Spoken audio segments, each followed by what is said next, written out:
Hello and welcome to Legends Cast, a podcast about the cards, the community, and the meta of the Elder Scrolls Legends. My name is Mark Lutz, and I'm one of your hosts from outside of Pittsburgh, Pennsylvania. And with me today, I have our co-host, Dead Broke Nerd. What's going on, Dead Broke Nerd? Hey, good to be here. I'm been having a good time playing this new set. I'm really excited to talk about it, to be honest.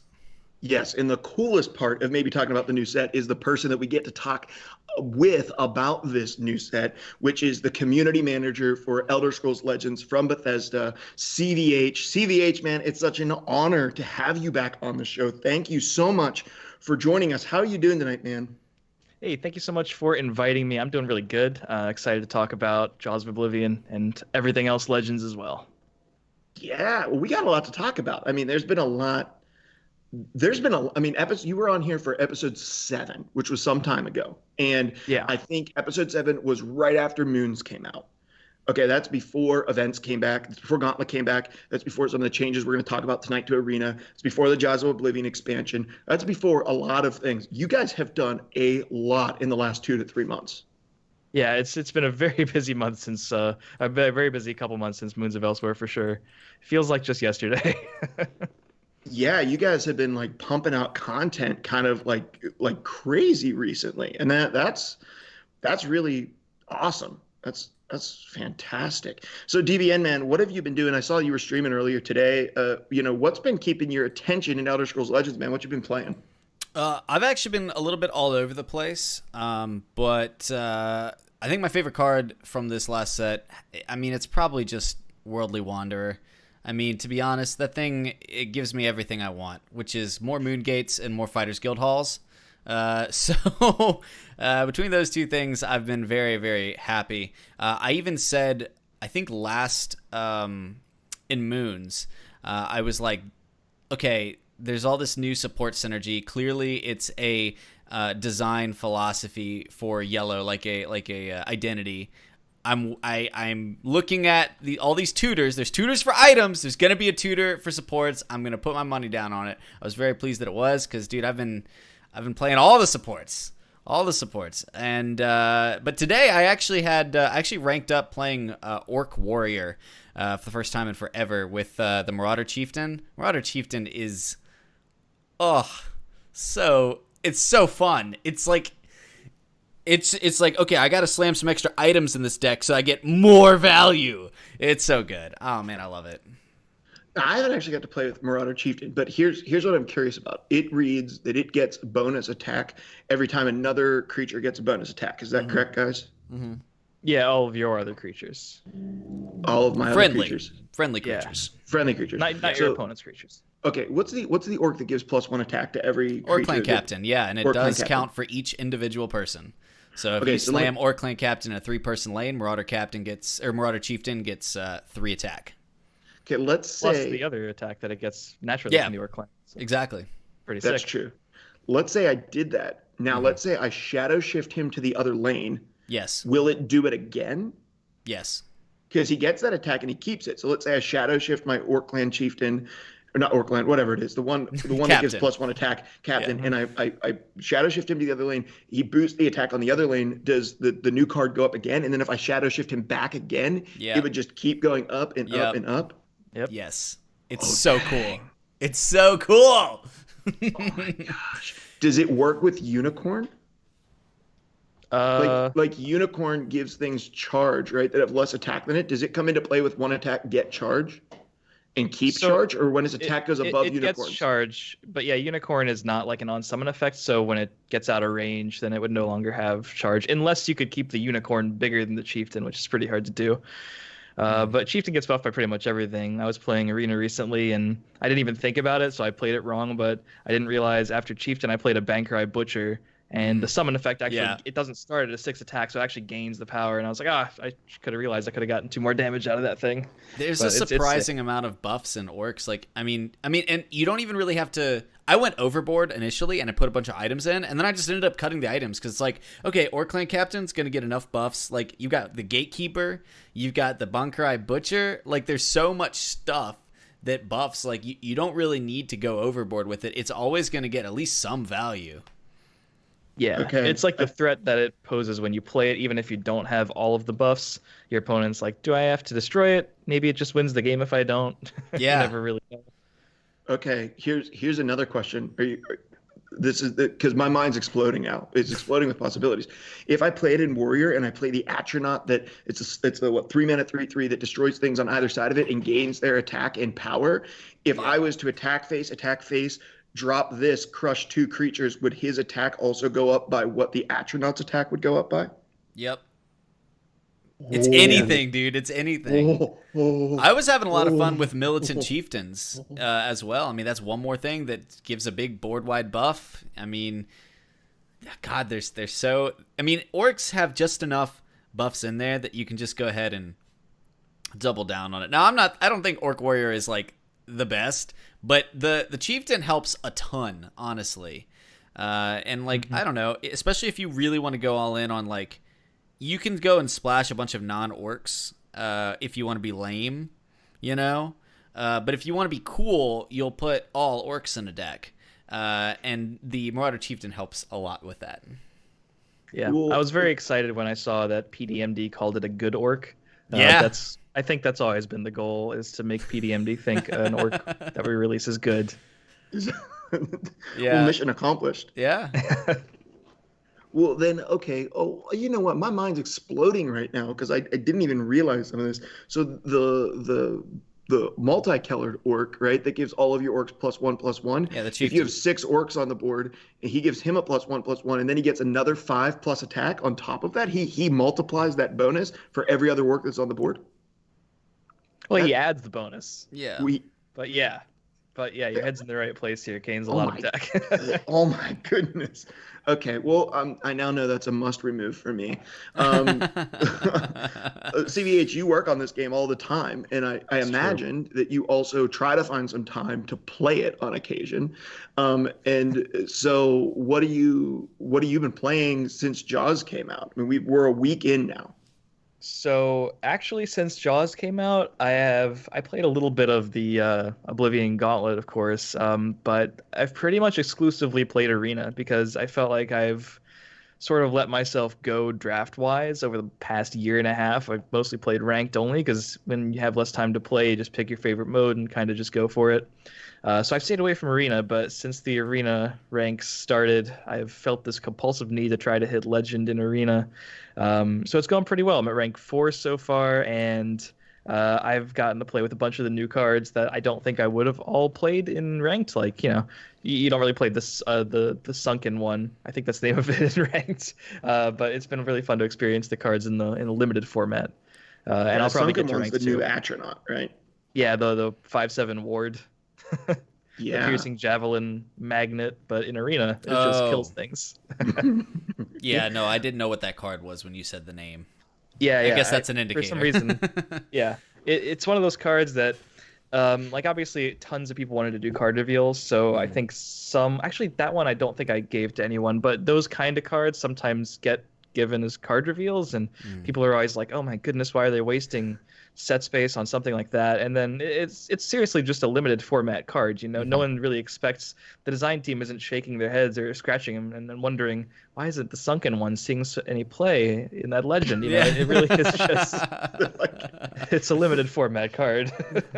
Yeah, sure. Like, people know, right? You can't be designing these cards and thinking that every single one that you're printing out is just like money. I mean, sometimes there are oversights, and a card is way better or way worse than was intended or we thought it would be. Sometimes that's answered by a buff, but you know, when it's something like Sunken One, Giant Chicken, those kind of cards, you kind of know.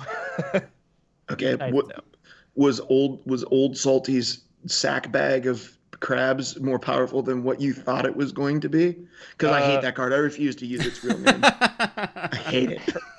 Personally, no. I mean, I don't design any cards. That's not me at all. I've given feedback before. Sometimes that gets used, sometimes it doesn't. But personally, I thought the card was going to be really good, and it was pretty good. Actually, it's sort of fallen off a little bit recently because I think people really got excited when it first came out and didn't really think about the real commitment to deck building that you have to include.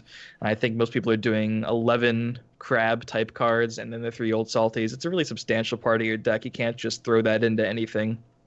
It's a lot harder than even conscription, because I think a lot of the decks that played conscription would already have been playing like a good 3/4 of the 2-drops and 1-drops they were playing. So old salties, I mean, those crabs are just not good by themselves. There's no way around it. And I imagine the design really wanted to push people to have a reason to play those crabs, and I think it worked. Some people like the gameplay, some people don't, but I think it's a good power level.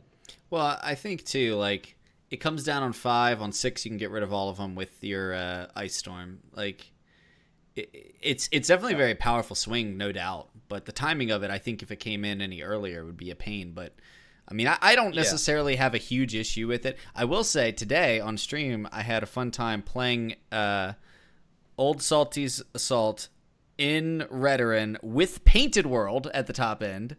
It was hilarious. It was super funny. Holy cow. Like, it would have been a better deck without Painted World. But I got to play Painted World for 4 mana, and it was great. Because actually, this is something I didn't know until somebody pointed out to me. Because they were like, somebody recommended this deck. They were like, hey, play it in Redoran. I was like, okay. And neutral counts for Painted World, which I didn't. I guess I'd missed the memo on that. And I was like, whoa, this is really great. So you just play a Redoran Forerunner and a little 2-drop, a neutral, and then bam, it costs 4. I like that a lot. Yeah, that's really solid. It wasn't bad. When it was 4 mana, it was really good. When it was 6 mana, it wasn't quite worth it. And when it was 8 mana, well, it was a dead card. Yeah, I drafted a Painted World, and it wasn't great, but like even at 8, it's not that bad in Arena, so I felt like it was kind of justified. Oh yeah, at 8 I can in Arena for sure. Like, I mean, you're still getting 8/8 stats for 8. I think it's not terrible. No. Yeah. That will likely be a card that I never play ever. Like, no. You have to force yourself to play it, Mark. That's what you got to do. I don't think so. No, I don't have to. Which I think brings up I don't know, maybe just a curious question. I mean, you obviously, CVH, like, you're part of Bethesda and things. There had to have been a great deal of fun being on the team, developing all of these cards that are related to and connected to these kind of like unique pieces of lore from Oblivion. I mean, that I'm sure there's some amount of fun of like creating a brand new thing, a brand new entity, and you're exploring a new unexplored space in the Elder Scrolls. But was it a lot of fun to just explore Oblivion a little bit and kind of like go back to that and draw some cards out of it? Yeah, this is an interesting question for me because as some CVH lore for you guys, Legends was my first Elder Scrolls game, is how I'm gonna word that without upsetting anyone I work with. I never played. I played like 30 minutes of Skyrim. I was always a card gamer, so I actually don't know pretty much anything about the lore. Joey does know a lot about the lore because he played Oblivion a lot.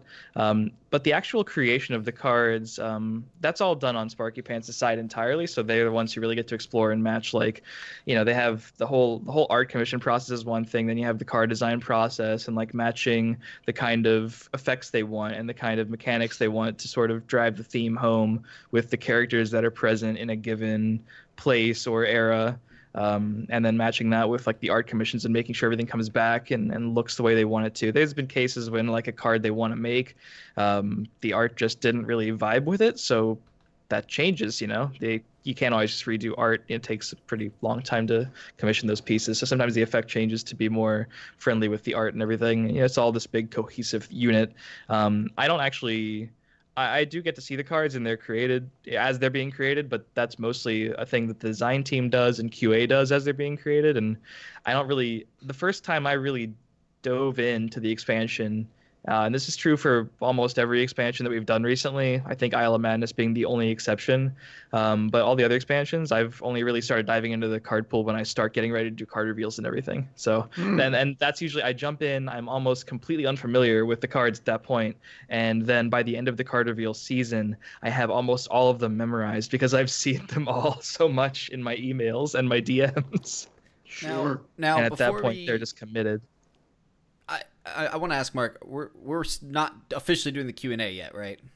No. Okay. Let's hold off and ask some of the questions. Because I do have a question. I'll pocket it. Well, Okay, yeah, I gotta stop because like I get super curious, right? Yeah, me like, too. I have like 3 questions now. It's just like all of the I have like all of those things. Like I have all these questions and like follow up, and I'm just curious now about stuff. So, but you know what?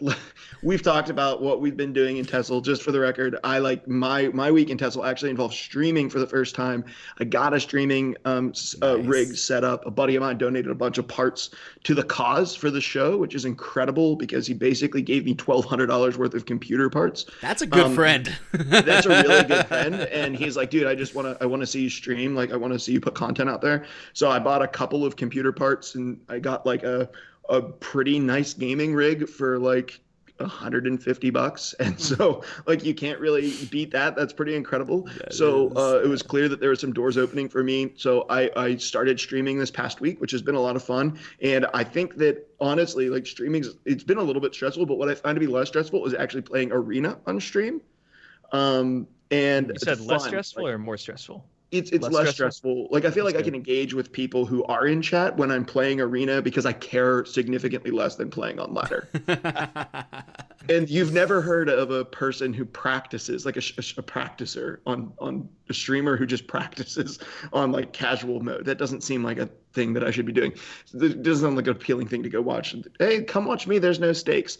I'm sure someone's done it. Like, let's speed run to the daily max win of gold reward. See how fast. Oh, jeez, that does not sound like a ton of fun.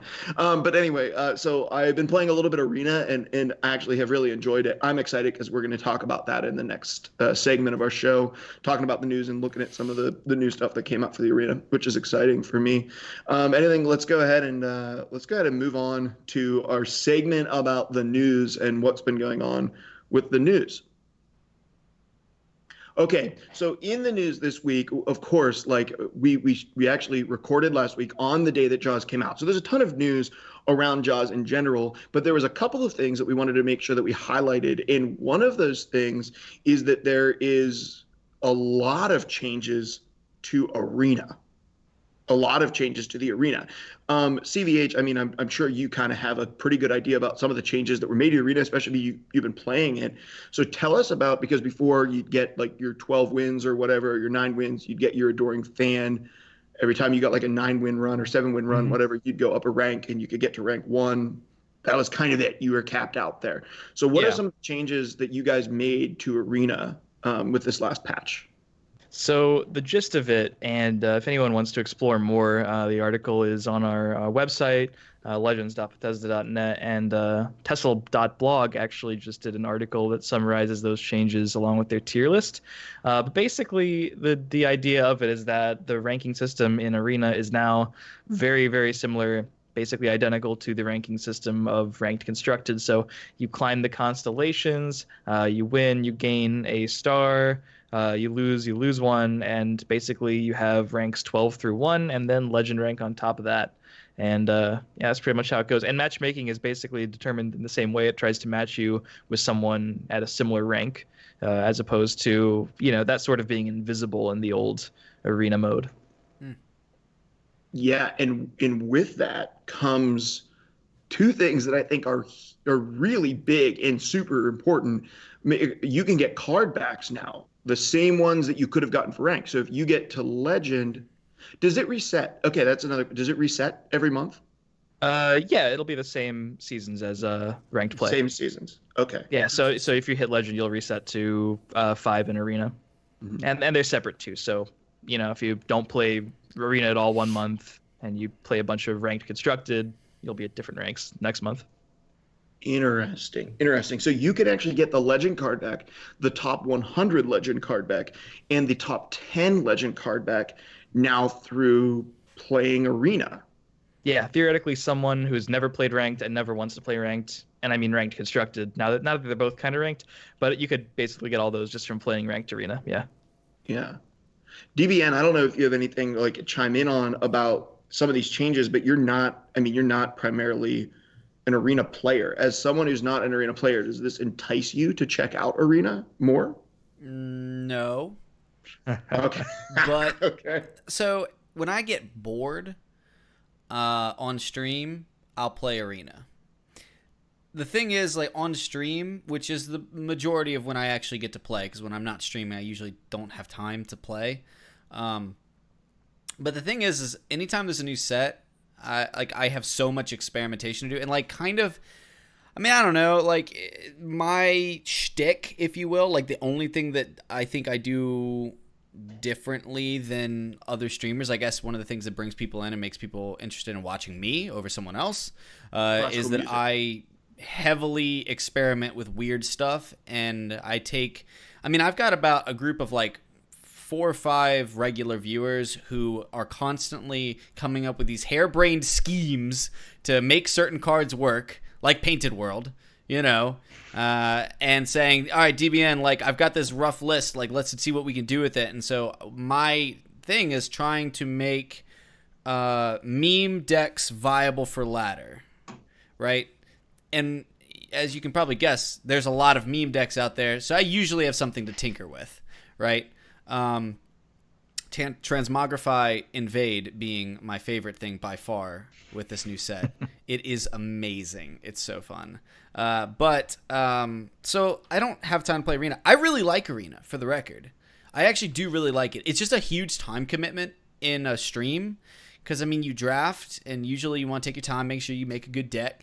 And then you also have to say, okay, well, now I have to play, and I mean, not to toot my own horn, but I'm a decent player. I also draft pretty well, and so I usually win a lot more than I lose.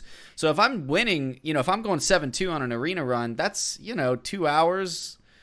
If I'm taking my time thinking through my plays, and bam, that's my stream. I only stream 3 to 4 hours, so I tend to avoid it. And so, like, will ranked attract me? No, because I'm not going to play enough to actually get to a decent rank. Yeah, it takes a significant amount of arena runs to get to legend rank. Yeah. Yeah, I think I'm ranked. But I think it's cool for the people that are really into it, because I have friends who are really into arena, so I'm really happy for them because they seem very excited about it. CVH, was there some sort of like this is a big refocusing. Like for me, this is a huge refocusing for the TESL team to I mean, I don't know, maybe I'm overstating it, but for me, this is an enormous thing to say, listen, we are going to give the same reward, sort of like the same prestige. Like these card backs represent prestige in this game in many ways. And you're basically saying like, hey, we're going to give you the same level of prestige for competing in arena. And you have to contribute a similar amount of time that you would have to ladder. So you're probably not going to be able to do both. And you're almost sort of solidifying 2 formats. Arena isn't necessarily anymore the place that people just go to get gold at the beginning of the game when they're building their collection and then forget about it so that they can go play ranked. Now it's you guys are sort of legitimizing the format, which is cool. Was that your goal, was to legitimize arena as a format? Yeah, I mean, this is actually something we've wanted to do for a while, is rework the ranking system in some way, just to make it, feel a little bit more clear. This is the ranking system that's been in ranked play is a very clear system. You can tell where you are. You don't stop at a certain rank after you hit it and then wait until a reset, which came with like expansions mostly. So this just makes a lot more sense. And the rewards, like, we want it to feel like you don't have to play either one or the other to get that kind of thing, like a card back, for example. At the end of the day, there are people who, just as DBN doesn't really play too much arena, he plays a bunch of ranked, there are people who are the exact opposite, and they don't want to feel like they are forced to play constructed to get those top 100 rewards. I mean, we still have the monthly card, of course, as its own sort of thing, but in general, I like rewarding the arena grinders too, and when it comes to like the true competitive play, that'll pretty much always be constructed anyway, because you can't really have an arena tournament. That'd be pretty impossible to set up logistically, and I think people would just prefer to play constructed tournaments anyway. So, for the people who are really out there grinding and testing using the ladder to, run their decks against the gauntlets so they can prepare for these tournaments that the community are putting on, that'll be the place for them, obviously. So there'll always be a reason to play ranked over arena for those kind of players for sure. So you can't play like Transmogrify Invade in Arena. That'd be really hard to build. Well, yeah. Am I allowed to just like say from what you just said there that it's safe to confirm that when it comes to a tournament mode that TESL teams focus is on not on drafted. There's no focus or intention to do a drafted tournament mode. I have no comments. I was speaking specifically for like the kind of tournaments that are being put on now, the community. Pretty much everything is ranked, basically the mode that you see in ranked constructed, or a small variation on the theme. Like you could pretty easily run like a pauper tournament or something like that with commons only. But arena's always sort of been the stepchild format, which isn't really competitive, but with a ranking system like this, it's still not going to be like the top tier competitive play, but it makes a lot more sense, and you feel a sense of progression more when you're playing it. Like even players who did like the old ranking system, you only like it until you're rank 1, and then you're done. And that just doesn't feel good to be done so quickly. It's interesting to me. I don't know. It seemed like something was confirmed there. Maybe something wasn't really confirmed there, but it seemed to me like something was a little confirmed about tournament mode. So there's been some like comments out there now about like the amount of Jaws cards that are being drafted in the format, that like if you're playing an arena, like just you're gonna get an option to play one of the Oblivion Gate classes, one of the invade classes, and you should just choose it because gates are really overpowered in arena right now. You've been playing a lot of arena, CVH. Have you I have not found that to be true in my arena runs. Have you found that to be true in yours, that like it's just a go-to, like just run invade? Most of my decks have several invade cards. I can't access my Google Drive, or I'd pull up the classes I've been playing. I like to keep track of things, by hand. So I've drafted, I think, a dedicated invade package, like probably 3 runs. And like one of those times I tried to draft it and it didn't really work out too well. I got like maybe 4 or 5 invade cards. You usually wind up with a few invade cards in your deck, maybe like 2 or 3. I wouldn't really count that as a big deal. I think people are putting a lot of overemphasis on the Oblivion Gates. It's kind of awkward to know when to kill them. You could kill them early and prevent it from getting out of hand immediately, or if you wait, you could potentially get better value out of your removal. It's not like they typically gain power, so as long as you have the way to kill them, you're just getting free value there. Or conversely, you could probably just ignore it for a while, because I think Oblivion Gates only really start getting dangerous when you start getting the cost reduction in the keywords, and it does take a good amount of invade to get that going. So it depends. If I'm up against like Mage or Guildsworn or something like that, killing them early probably good to play to that lane and make sure you can deal with the gates. But if they're on like a spell sword that has like a modest amount of invade cards that they probably drafted, then you can probably get away with ignoring it a lot easier, because the deck isn't that dense with invade cards. For me, it's been sort of hit or miss, but I do notice people awkwardly playing with Oblivion Gates, and for me, there even still is a learning curve of figuring out how deadly they are, how much I need to care about them and respect them on the board, which I think is a lot of fun personally. Yeah, I had one game that went very, very poorly, like one that just went really, really bad. That was, the guy just basically dropped an Oblivion Gate every single round, and then I just absolutely could not recover from it. And that was a very discouraging. That was a very discouraging round for me. But other than that, like I haven't noticed that they were too powerful. And one of the cool things is it's helped me explore some new cards that actually can remove Oblivion Gate, like Stone Throw. Yeah. which destroys something with less power. I did not realize I've drafted 2 of those in one of my decks, and it was like the answer to Oblivion Gate automatically, which was really cool. Yeah. That was a card that I never would ever played in any deck, but it became like, oh, this card is actually an answer to Oblivion Gate, and I wouldn't have realized it. Yeah, the interesting thing too, and this is probably more true in ranked. In arena, a lot of it is creature combat. So you have to really use the creatures more often than not to kill an Oblivion Gate. But you see probably people saying, okay, Oblivion Gates get out of hand, so I need to get rid of it. So I'm going to execute this Oblivion Gate that maybe Invasion Vanguard just summoned or something. So they played a 2 cost, and you basically executed half of it. Like you executed the effect. 1/4 is still on the board. And then like you could do that a few times until you'll run out of removal, and they won't run out of cards that say invade in their deck. And then at the end of the day, you're wondering, well, this seems overpowered. I had all my removal and I still couldn't. But if you let it level up to a point that is an investment of time on their part, but not too debilitating to you, because you can handle a couple Daedra with +1/+1. Then you can actually use your removal to reset progress a lot more. You kill in a level 5 Oblivion Gate with Execute, they've got to restart that whole process.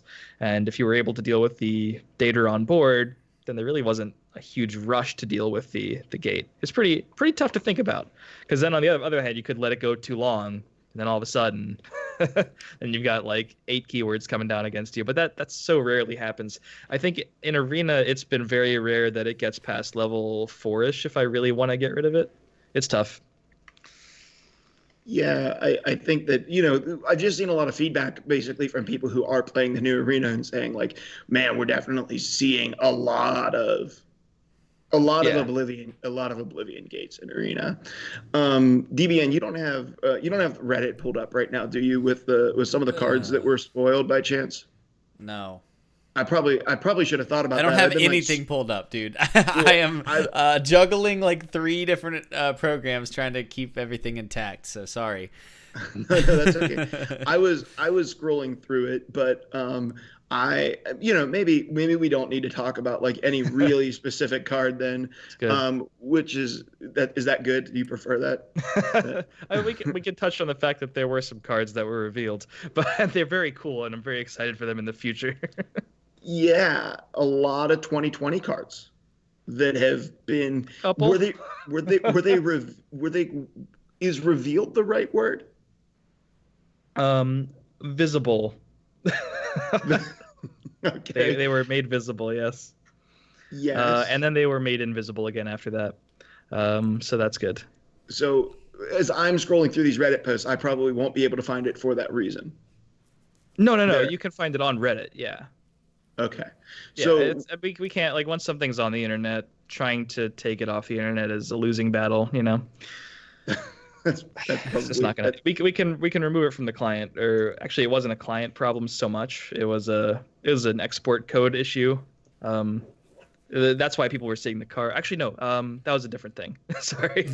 Yeah, that was actually a client problem. So we got them hidden as they should be pretty quickly after that. But the screenshots were already out there. What's the harm? People get really excited about upcoming cards. I think that's fine. The other problem it was the importing, where we got to see a bunch of alternate artwork by accident. Yeah, separate issue, also fixed. That excites me. Me and DBN have talked a couple of times about some of the things that sort of like that we like about the game, and some of the things that we'd like to see come back. And I think we both feel similar. I don't know about you, DBN, but I love alternate artwork. On cards. I think that's really exciting. So I was just super pumped to see that coming back. I think it's a really good way to monetize the game in a way that doesn't diminish free-to-play players, but does offer a little bit of exclusivity to people. I mean, I've always been a supporter of the Dota 2 model, which is lots of hats, just lots of cosmetics, let people buy them. Make the game as economical as you can when it comes to gameplay, and then allow the really passionate people to help fuel the game with really cool cosmetics that don't actually impact competitive play. So, I mean, I've been all for alternate arts and, special card backs and titles. I don't always buy them. I don't always have the money, but I like that they exist. Mm-hmm. So all of those were labeled event reward, but obviously for full disclosure, they weren't supposed to be revealed in the first place. So that label applies to a lot of them, but you can expect to see some of those maybe as store offers in the future. A lot of them will be for things like events. So like if you saw one that you really liked, well, Horse Armor wasn't really an alternate art card, but that was specifically designed for events. Cool. Yeah. Cool. Todd liked it too. Yeah, which I love, by the way. I love the Horse Armor card. I thought it was super cool. Mm-hmm. Didn't love the Gauntlet as much, which is our next section, but definitely loved the. I mean, it wasn't awful, but I definitely loved that. The only card that I want to talk about that was spoiled, and am really trying hard to find it right now, and it seems to have disappeared from everything for me. And like literally, I found all of the alternate arts and everything. I cannot find this card. It's the new skeleton that's coming out. Yeah, of course. It's the Sorcerer Skeleton. I literally didn't even read any of the cards. I saw another skeleton and was about to lose my mind. I'm so excited about that card. And the reason for it is because Consume is coming back. Yeah. That seems to me that there's right, like we're not, I don't know. We talked before about how Wax Wayne seems like a mechanic that would stay in Moons of Elsewhere. That's probably not a mechanic that we'd see revisited because it's so unique to Moons, the lunar abilities. It seems like the Oblivion Gates, like Invade, is a mechanic that's very unique to the Jaws of Oblivion expansion, something we probably won't see revisited in a future set. But Consume seemed like one of those abilities that was just like, this could have just been in the game from the beginning. Like this could have just been a mechanic from the very beginning of the game. And I've said from the beginning, I hope that this continues. Like I hope that we keep seeing it. And there was some confirmation with that because we are getting at some point a monthly reward card that's going to give us the ability to do some more consuming. So does that mean that you guys are feeling like Consume is something that, you know, is worth revisiting, that you want to keep printing some cards with Consume on them? I mean, I know that you're not on the design team. I know that that's Sparky Pants rule, but it seems like you're not abandoning Consume. That's something that you want to continue to bring to the game. No, yeah, and there's going to be a couple other instances, I think, of, you know, other keywords or mechanics more so than that coming back over time. That happened with Rally. People thought that was abandoned, but then Seasoned Captain came out in a monthly card. So you can definitely see mechanics that have been used previously come back. How did I miss that? Rally came back on a monthly card. I guess I didn't. Sure did. Because not a lot of people played it. I've played against it in Arena recently. That is the place. Yeah, I can see that in Arena. It's a good Arena card. I'd draft it. Yeah, you make it a 4/5, and then we're talking. Mm-hmm. Okay, well, I think I found the post, but I probably found it a little bit late. Christian or DBN, is there any other news that you think is something that we probably, you know, hey, we should be talking about? We should be talking about this, you know, this piece of news that we may have missed. No news yet. I'm sure we're gonna have some more news for you to talk about on this podcast in the next few weeks, anyway. Oh, I like that. That's confirmed. New news coming out in the next couple of weeks. Awesome.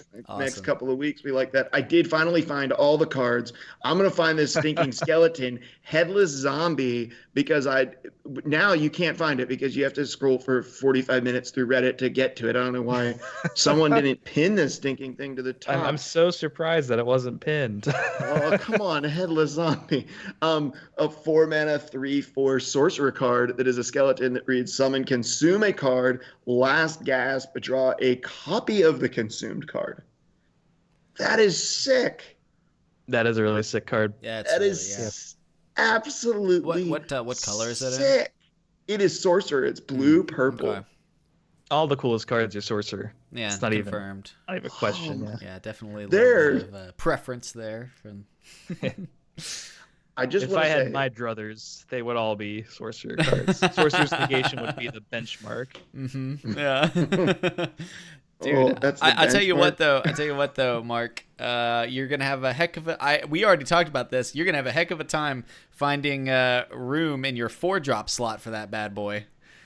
Yeah, half your deck is 4 drops. Every skeleton you print is 4, man. Just like give me a 3 drop. Okay, not all of them.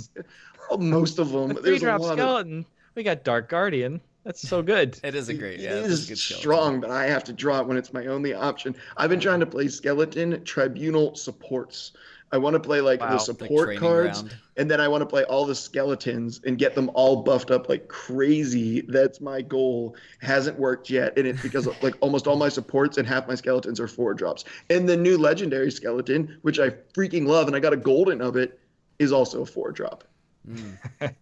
Oh, Basically, Miss I don't Karkin play Lich. anything turns 1 through 3. Yes, the new It's Lich a card. neat card. I'm still trying to like dissect that card and what it can do in terms, because like I like it because it messes with the lane dynamics. You know, like gives your opponent like that weird like, well, do I trade? Do I not trade? I had a game where like my opponent played on me and it was actually a little bit of a quandary. So yeah, I tentatively really like that card. You know what I mean? I somehow Yeah. ended up with 3 of them, so I definitely want to play them. Yeah. Every time I go to the purple manager, I just go and look at it, and I'm like, I want to put this. I mean, every time Mark logs in, he goes to the search bar and types skeleton That is what I'm doing and stares wistfully at the 4-drop curve. Yes. Yeah, that is what I'm doing. A little Jamie made sure to make fun of my decks because of how many 4-drops they had in them. It was pretty absurd. Yeah. Okay, well, hey, there's a lot of news, a lot of stuff going on in Legends right now. And honestly, like I think for most games, this is an alarming amount of news to have right after an expansion release. I mean, I would imagine you Well, guys some of probably it wasn't just on wanna go lay purpose. down. We didn't mean to show you those monthly cards. Sure, but I imagine like you guys probably just want to go lay down and have a nap after expansion release and not that release part's real. anything new. Yeah. Yeah, you're just done. I could get No that rest for sure. us though. No, you're right. You're right, Beck. You got to steal some of that digital card space market. You got to. Yeah. We got another patch to prepare for right around the corner. You got to always be vigilant. Always be vigilant. Well, let's move on to our next segment, which is going to be talking about this week's gauntlet. Yeah. If you Okay, didn't like so- the format, that's on me. Sorry. It was your format. It was it. Yeah, It was your idea. Yeah. Sorry. Well, You said personally, but like I think it, my motto with gauntlets is basically this, and this probably could come back to bite me a couple times, but if it does turn out to be a bad format, like objectively bad, not because I think this one actually was pretty good based on like the player numbers and overall sentiment I've seen, but if there was a format that was implemented that actually wasn't very good, it would only be not very good for 72 hours, and then I could just never run it again. We could just make it better next time. And so that's kind of the thing. Like for Singleton, a lot of the sentiment around that was maybe don't allow the Singleton cares cards. My thinking was, well, we also want to create a format and a space where those cards actually are valuable, because you don't see too many Singleton index and ranked. So I wanted to give players a way to play with them. But, based on sentiment, if we do Singleton again, I could just blacklist them. And I think that might be something to explore, and if it works out better, great. If it doesn't, it's 72 hours of that. And we always have another event coming right around the corner. So there'll probably never be another Oblivion Gauntlet. It was a very themed thing to go along with the set's release. Player numbers, I think, either due to the fact that you could play with the entire expansion or the fact that we can now give away packs and things like horse armor as rewards. Player numbers were up, and I was really excited about that. And it seemed overall people liked the event for the time it was up. Wouldn't really make sense as a week-long thing or a month-long thing, but yeah, it's fun to experiment for sure.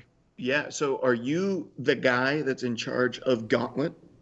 I mean, you're speaking like you're the dude, like the guy who makes the decisions for Gauntlet.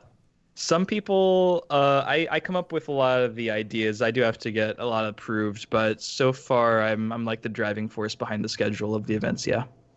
And that wasn't always the case. Back in the day when events were first out, obviously I didn't work for Bethesda, so it was obviously not me coming up with them. Mm-hmm. So taking a lot of the learnings and like how these events ran in the past and how I want them to run in the future and the ideas the team has, and using some old concepts along with some stuff that we can do with events now that we couldn't do back in the day, like some things we haven't even tried yet. I think I've mentioned this before, but we can mess with lanes, like lane size, lane conditions. That's exciting. We can do that in conjunction with the things we've already done, like rarity and expansion. We used the blacklist once. I used it in kind of an odd way where I blacklisted a bunch of old monthly cards for the retro gauntlet. But if we wanted to, we could have like an off-meta event where the top 3 most played cards of like the last month are blacklisted from each color. So Maybe not exactly that, but things like that are possible now, and they were pretty hard to implement before, and now it's not that hard. So a lot of things we can do. That's really cool, actually. Yeah. That is awesome. Yeah, I didn't know you guys have a little more control. You were the guy. That's really neat too. I'm one of the guys. I'll take all the credit. Okay. Well, we'll give it to you anyways. Yes. Well, yeah. I mean, for this hour and a half, you're the guy, right? You're the guy who's coming up with the gauntlet stuff. That's really interesting. DBN, tell us a little bit about your experience with gauntlet. I mean, I talked back and forth with you a little bit. I know you had some positive experiences and some not such positive experiences with this week's gauntlet, but in this segment we want to just go back and sort of reflect on what has been going on in the gauntlet for the past week, because it's a big thing every single week. I mean, now I'm putting you on the spot to talk about it whenever it's cool. Know that CVH is the guy who made it. Yeah, no, I have been thinking actually a lot about it, which is one, I don't think my experience when it comes to gauntlet is a great one, a great standard. Definitely doesn't represent the majority of the player base, because I literally can almost never play the game on Saturdays and Sundays. So, my Saturdays and Sundays, yeah, right. So I literally can play them for the last hour of my stream, and then maybe an extra couple hours before I work Friday nights. So you work nights pretty consistently, I guess? Yeah. I work every Friday night. I work Saturdays and Sundays. So, yeah. So yeah, that schedule that you have was not in the forefront of how we scheduled the gauntlet, and it's like, fine. Yeah. Yeah. So that is, we did try to. There's like a whole bunch that has to go into it. Like, we can't have the events run all the time because we're worried queue times will start getting kind of funky near the very ends if they're very long events. But we do try to at least accommodate with the whole Monday morning thing up until noon Eastern time. You can play. So that's for those of you who don't finish your gauntlet runs and you remember at work and you have to take an extended bathroom break to finish that last run. Yeah. Mm-hmm. Yeah, and I've played a run on Monday mornings before. But I'll tell you this. I think, I think my favorite gauntlet so far in hindsight was probably Pauper, because I felt like I had enough cards to work with to really design something that I felt suited my playstyle, and I felt I could innovate a little bit with. And I ended up going with a really item-heavy Battle Mage for Pauper, which used like Riyadh Battle Mage, Riyadh Horseman, and I felt really good about that. And I had like the one run I did, I had 6 wins on, and I felt good. I was like, oh, yeah, pat myself on the back, whatever. So this one I could not get the hang of this one, and I have actually been not having a hard time with Invade on the ladder in ranked constructed. Invade has not been bothering me. Have I lost to it? Yeah. But it hasn't been, I think CVH, you mentioned, if you have an execute in hand, don't execute the first gate. Wait till it's level 4 and then execute it, and wait till they're down on cards and then execute. Anyone who was in our weekly stream last week, Joey demonstrated the overzealous Oblivion Gate assassin, basically. He's like, there's a gate. Should I kill it? Let's kill it. And then the other thing, too, is I think like a lot of people are having a hard time breaking out of the jam field automatically mentality. And I think this is something that I really like, that it says there is a legitimate reason for leading Shadow now in certain situations. Or really, Shadow Shift just got a huge buff, because it's really important to be able to jump over to that lane and kill that gate. So, I thought you were talking about the new animation. That new animation is so sexy. Incredible. Shadow Shift is one of my favorite cards. That's a top 5 card for me. And so, when that card gets that new sweet animation, I actually, the first time I played it, I thought my creature died. I was like, oh my god, what happened? Where's my creature? And then it reappeared over there. I was like, what happened? But yeah, no, Shadow Shift's one of my favorite cards. So getting that new visual effect is so cool. But for this gauntlet, I just had a really hard time. I felt so good going into it. I had my Goblin Monk deck revved up and ready to go. And I went 2 and 3. And I ran into 5 invade decks. I beat 2 of them.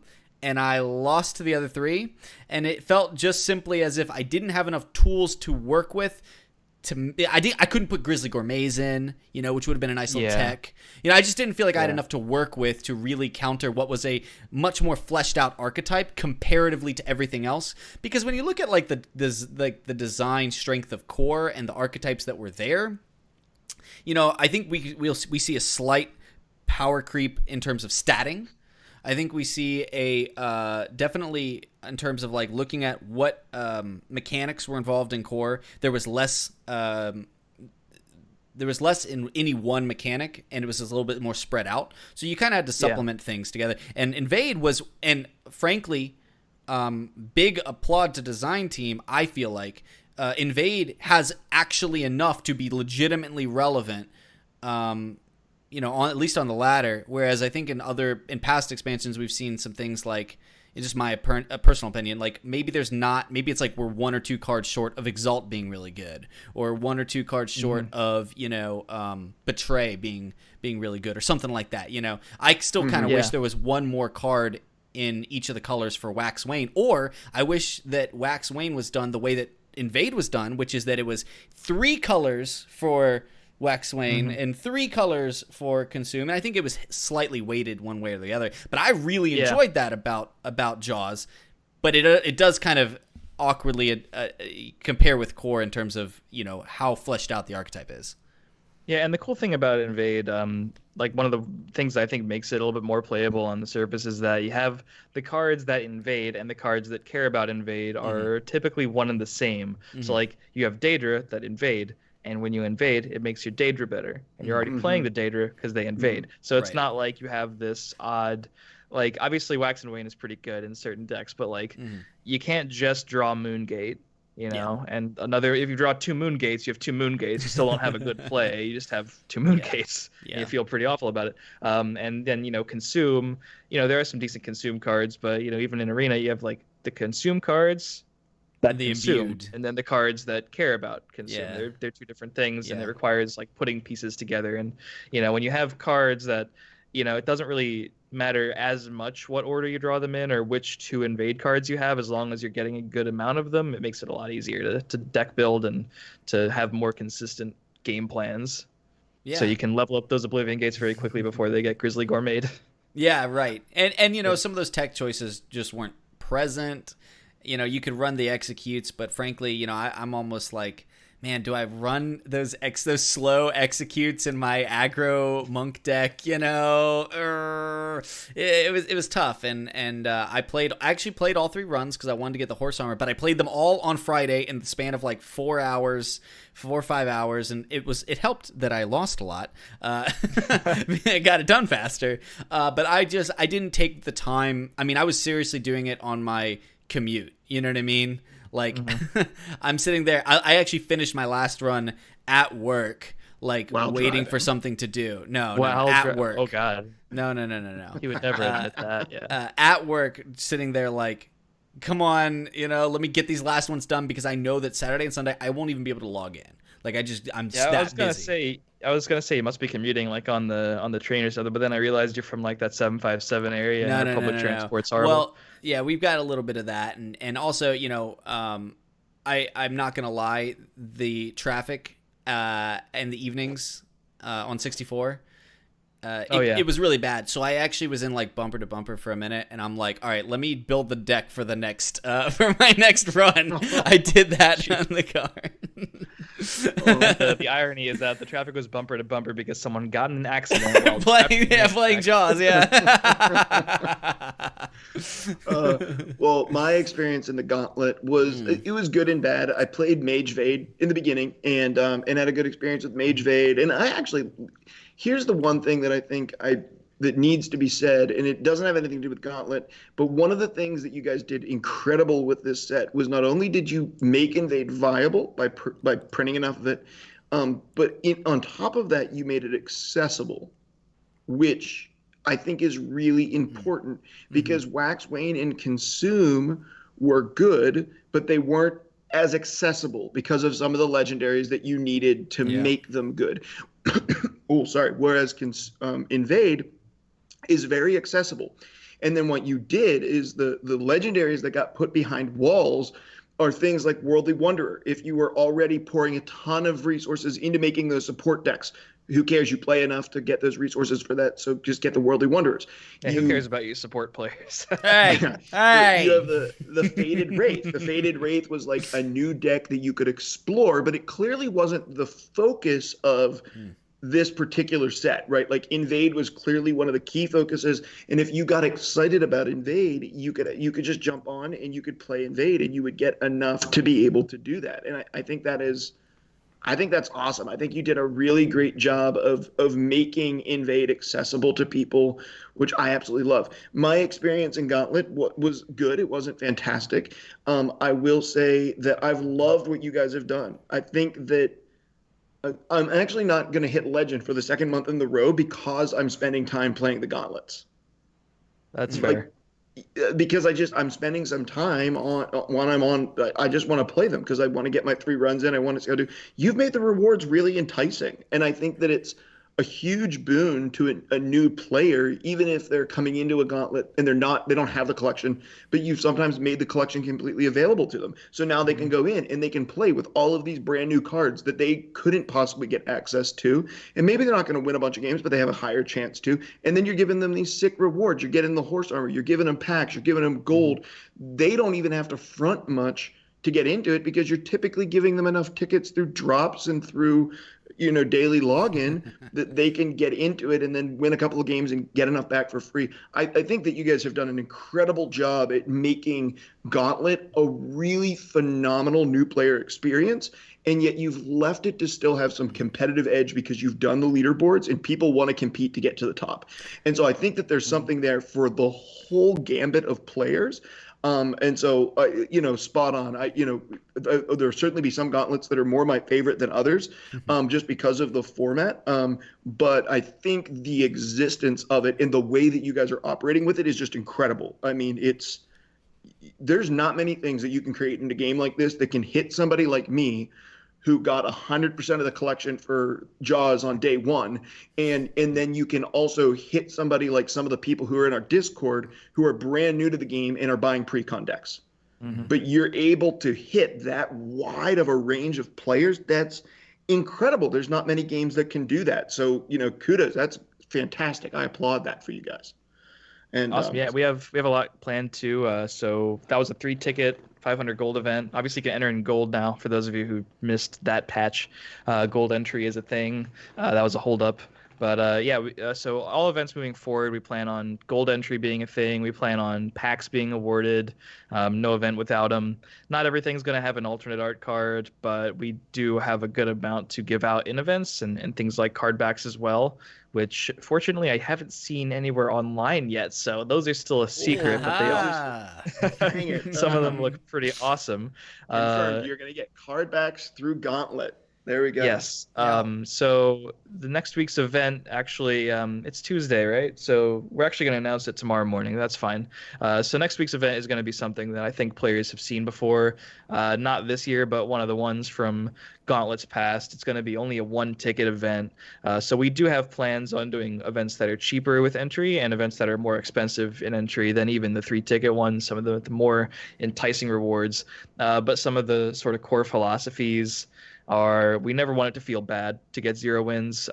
I monitor the leaderboards, so I can see pages upon pages. Like, there are people who will go 0-3. Like, I'm not talking about they enter and they concede the entire thing just to get the card. I'm talking about, like, they just go 0. Like, some people just lose, and you don't want that to feel bad. You want them to still feel like they want to enter again, get their money's worth and their time's worth. It's demoralizing enough to lose a few games for sure. And we want to make sure 0 wins still feels like they get something, whether or not that's an alt art card or a pack or whatever. And we also want to make sure it's not too hard to enter again. That was a big concern when we didn't have gold entry, but now that we have gold, before we had gold entry, but now that we do, it's a lot easier to sort of make the prize table a little bit more all-encompassing, so we don't have to give tons of event tickets. We can give some gold, we can give some gems and some packs and some alt art cards, and should be a lot of fun to experiment with the different stuff moving forward. Yeah, you guys have been really, I mean, honestly, Legends is a very generous game, in my opinion. Like, sometimes I'm worried it's so generous. Like sometimes it's so generous that I get a little. I'm like, are they gonna keep the lights on with the generosity? They got to keep the lights on, right, guys? Like I know people are asking for more generosity, but do you want a game next month? I So wouldn't worry about events for that. like I get worried. But the gauntlet is just another step in that direction. It's just another step towards generosity. Like you go in and there's like, I have nothing to lose. Like I have very little to lose here. That's a fantastic feeling to go into Gauntlet with, and it has to be giving you some really great numbers in terms of statistically how many people are actually participating in it when they have so little to lose or nothing to lose at all. Because you've even done some Gauntlets now where you've given the first entry for free. Yeah, you just jump in. That was just the one first time. But yeah, obviously we saw tons of people play in that, as you might expect. Yeah. when it is literally free, a lot of people play it. Yeah, well, it's been super cool. Well, why don't we go ahead and jump to our what will be close to our final segment, which is a guest Q&A segment. Okay, so in our guest Q&A segment, whenever we have a guest on the show, we take some questions from our Discord channel, and we ask them to our guest. And in this time, I have a couple of questions for CVH that came in through Discord. I think DBN has a couple of questions for you, and then we have trivia for you, which should be fun because you admitted that Legends was your first ever Elder Scrolls game, so hopefully it's not lore focused. It is I not. really hope it's not. It is not. Okay. Yes. Got you. I got you. I have a chance. Okay, good. We'll see. Okay, so the first two questions are really good questions that you won't be able to answer. But I'm going to ask them anyway, and then you can tell me. I have no comment. Are there still plans to bring TESL to consoles? And also, will we be getting more avatars outside of the 4 per race that we have now? Well, I'm going to surprise you a little bit. I do have a comment, but my comment is that I don't have an update at this time. Okay. I wanted to give you a little slimmer hope. But yeah, unfortunately, I can't. Unfortunately, we can't use podcasts and stuff as our news. We obviously use our official channels for that. So stay tuned to all of our official channels for any updates of a more serious nature. Okay, well that's. But I do appreciate the questions. Thank you to whoever on Discord or Twitch has asked those in the past. Yeah. Okay. So the first two questions that we knew you couldn't answer, but this one you can. What's your favorite OTK deck? For me, it has to be hands down Stealer of Secrets. Used to be Stealer of Secrets Battle Mage, and now I guess the best way to do it is in Guildsworn, ever since Alliance War. But play a bunch of actions, and then make a Nord Firebrand from a raiding party or something, and then play Nord Firebrand, a massive Stealer of Secrets, and give the Nord Firebrand Mentor's Ring. It's just so satisfying, and it's like pretty much impossible to counter. They have to hollow Death Priest, the Stealer of Secrets, or they have to play 2 guards, but your whole deck is actions, so you should have removal. So it's a entire from hand OTK that can't be interrupted by a prophecy, and I really dig the deck. And whenever you play against it, it just feels awful. So that's what I want in an OTK. I've played against it a few times, and it's a bad experience. Not only do I want to do it, but I also want to demoralize my opponent. Yeah. If you're playing a 1-turn kill deck, that's really the game plan, because for the first half of a game, you're just slogging through trying to find the combo. So it has to be really satisfying when you finally get it off. Now you don't do that anymore, right? Because it could cause someone to just delete the game, and you work for the game now. You would be to blame, yeah. Yeah, you can't be making people rage quit to the point of deleting the app on their Android phone. Yeah, well, I mean, if you're at a certain rank already, a Stealer of Secrets loss shouldn't make you rage quit that hard. I'm not gonna start a new account, load it up with a Stealer of Secrets deck, and do it at rank 12. That would be too much. So what he's saying is, if you're good enough at this game to be at the rank that CVH is at, then you should just deal with the fact that when you queue up against him, he's going to OTK you. What about the event account? Don't you have one of those? Well, yeah, but those are on their own little server. Actually, something that was funny was at E3 we had an event account that Joey and I played on a lot. We had all these computers set up, people to walk up and play. But for E3, we were actually on the live version of the game, so players could technically play on the ladder if they wanted. And we leveled up event user 04 all the way from 12 to rank 4 over the course of that week on the show floor. That's awesome. We would just like take turns, like one of us would be helping someone, one of us would be like on a break, so we'd just be playing Legends on the extra PC if no one was on it. Okay, That's next cool. question. What's your favorite card from Jaws of Oblivion? We didn't let. Did DBN want to answer the favorite OTK deck? Are we letting DBN answer? Or yeah. we don't have to. That's fine. Yeah, DBN, do you have a favorite OTK deck? You were probably trying to chime in there, and I just cut you off. No, I wasn't. But since you asked, it's going to be Scale on triple Swift Strike, which That's dope. It is the funnest, and I love it. And it's actually a very consistent deck, which is the cool part about it, because it actually plays kind of mid-rangey. You can Swift Strike win off of like Belly Giants and Torval Extortionists and stuff, but the point of the deck is to get out Scale on as early as possible. I've gotten Scale on out on turn 5 before. There's one time I could have brought it out on 4, but I forget why I didn't. But I could have done it. But I definitely have gotten out on 5 a couple times, which is really hilarious. And then on turn 6, you can double Swift Strike, and it's a dream. That's wild. Love it. Yeah. My favorite OTK is Shutterwalk. That's And it was at that point that CVH left the podcast. CVH has left the chat. Yogs, you're on and see what happens. I miss that though. To be honest, from my Hearthstone days, Yogg and Load, baby, out of freaking Hunter with Lock and Load, where you get more Hunter cards every time you play a spell. God, I think I had just quit when that became popular. Unrelated. I didn't quit because of it, but yeah, it was around that a lot time. of people did. So see, everybody hated Yogg, and I loved it. So I mean, I feel like that is pretty contextualizes my my TESL approach too, though. Okay, back to this question. Do you have a favorite card from Oblivion, from Jaws of Oblivion, CVH? Yeah, so I don't know if it's definitely not the most competitive card. I think it's pretty good, but from a design standpoint and from an art standpoint, it's got to be an intelligence card, and it is Attuned Dremora. It is the 5-cost 4/5 that gains all the keywords you have in play when you summon her. I think she's awesome. Love the flavor. You can do some pretty nutty things, and it's just awesome art, awesome card. It sort of just, ticks all the boxes for me. Yeah, it is a cool card, and I saw some people playing it in some like really keyword heavy sorcerer decks. Really strong in that when you can put it in play and grab like 4 keywords on it. It's like super busted. Yeah. I know Dragon Tabor Blade or TT Blade now has that keyword soup deck that he plays. So obviously slots right in there. Yeah. Even if you don't want to just jam all the keywords into your deck, it can be pretty sick sometimes. With like Battle Reef of Dusk. Is that one in there? Yeah. I think he's playing it, yeah. I don't think I'm that brave, but totally do it. I tried to find that card, literally have never had one.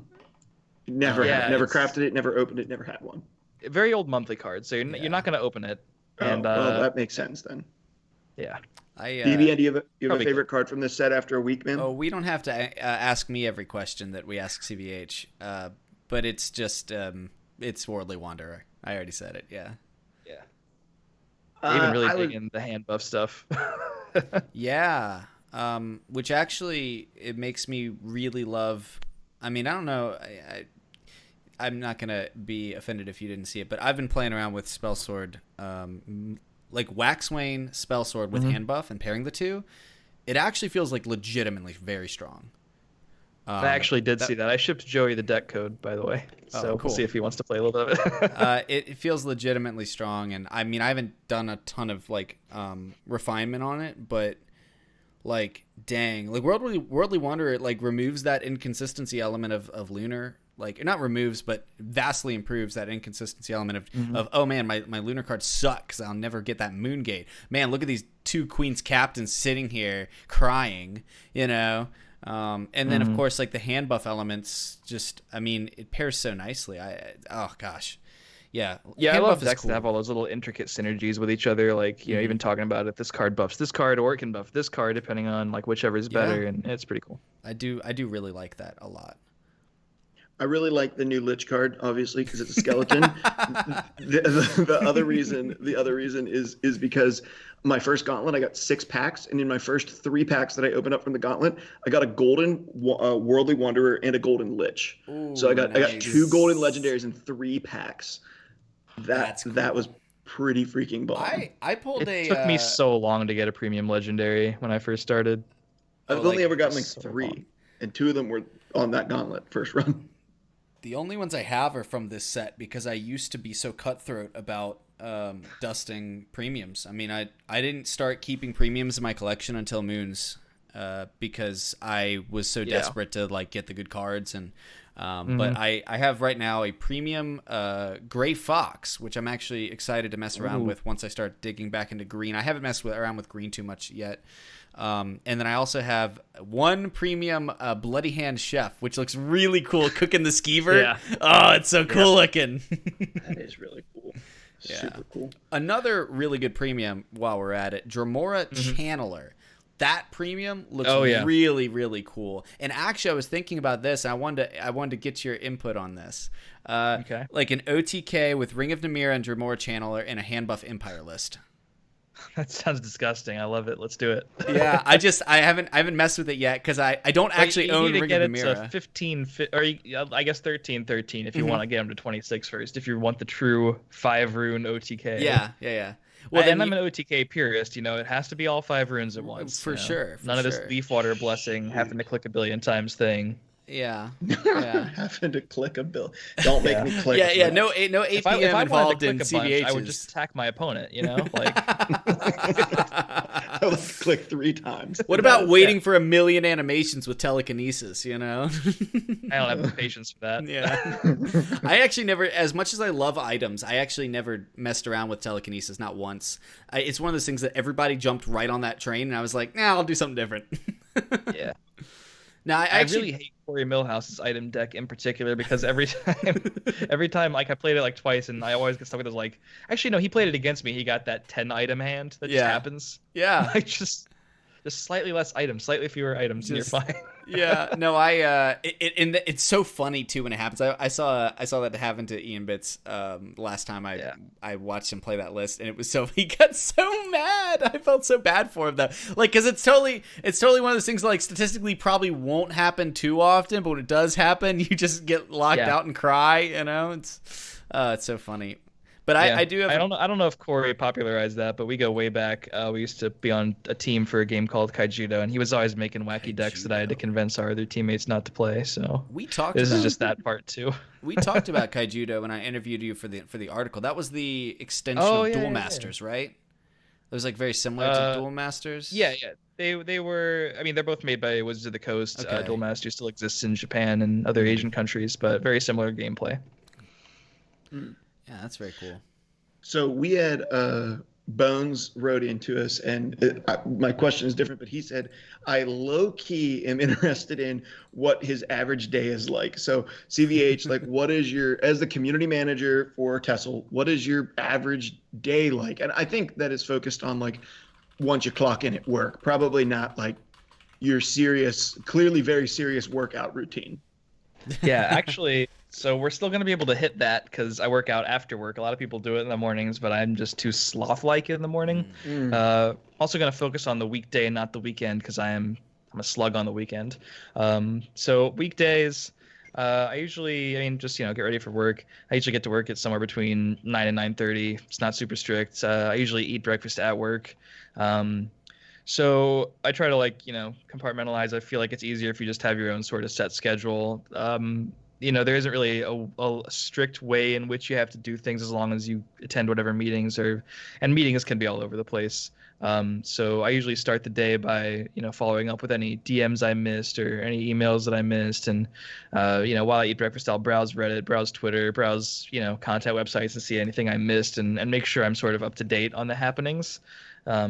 Every day we have a call with like QA and Sparky and everything and really sync up about, what's going on that day. What are we planning for? Usually it's, updates on whatever patch is next and where we are as far as like, are we in alpha or beta or like, what needs to be tested? What other kinds of things need to get in there? It's a pretty big call as like 10 plus people every day.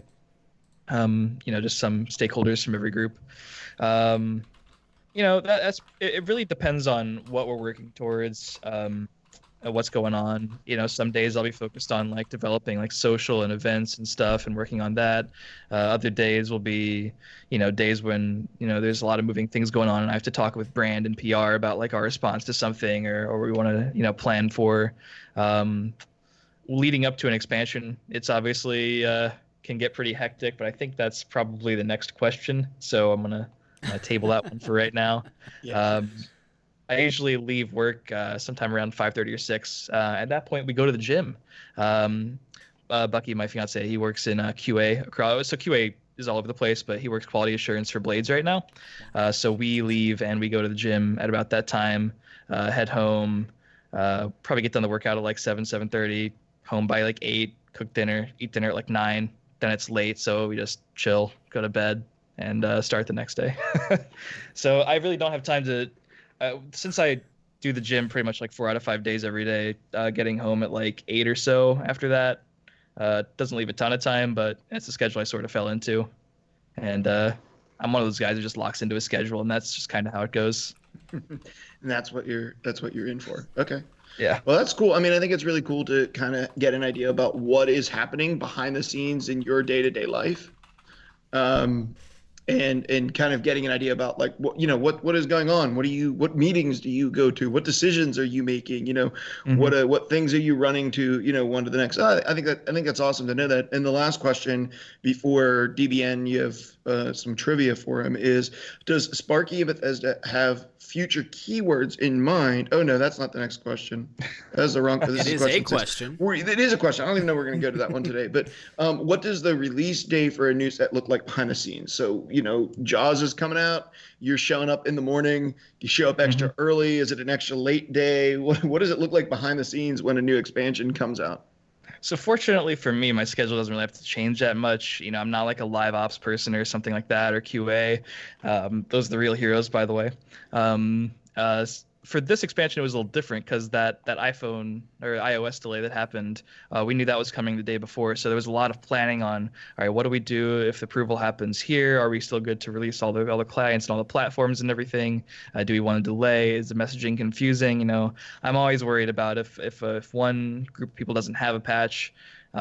We still post the update, so they're still going to see that there is an update. We don't want that to happen to where they see there's an update and they don't have it. So, that's all stuff that needs to be coordinated very carefully with QA and testing and making sure all the approvals happen on time. That's why, every patch has an alpha period, a beta period, and a release candidate. And the client has to be in a certain state of readiness with all of its new content and features at each of those stages. So release day for me, it basically is summed up by I'm in charge of making sure all the announcements get out to where they need to go, with the exception of any external PR beats that's coordinated by our PR people. Like if you see an article about an update on, a different website, that's not me. And if you see an email blast, that's usually Joey with the help of myself and PR and everything.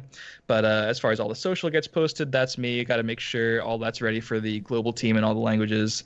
The Steam update website gets pushed by our content guy, Parker. I coordinate with him to make sure he knows that we're ready to go. The client's propagating correctly and there aren't any huge bugs or download issues. Social goes out, website gets updated, Steam and forums get updated. And at that point, pretty quickly I turn my attention to the social and Reddit and like see what people are saying, obviously reporting bugs if anything comes up, but mostly just seeing how things are received because I write pretty regular reports on how things are being seen by the community. Is something positive? Is something negative?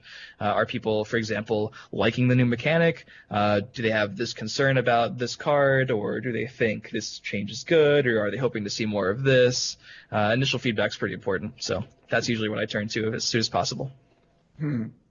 Yeah. Okay. So, I mean, and obviously if things don't go exactly as planned, it's probably a lot more chaotic than other times. We had a little bit of a delayed release this time with the iOS stuff.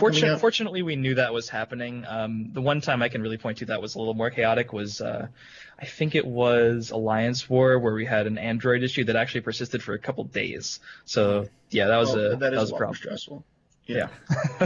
And DBN, you actually have to unmute yourself real quick. But if you want to unmute yourself and then in Skype, and then do you have some trivia for us for CVH here? Because we thought it would be fun to quiz you, man, on your knowledge of the game. Okay, I don't have the game up, by the way. At what point did I get muted in Skype? I muted you when you were typing real loud. Oh man, that's my bad.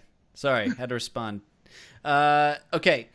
I actually have a couple like short, quick questions, if you don't mind, CVH.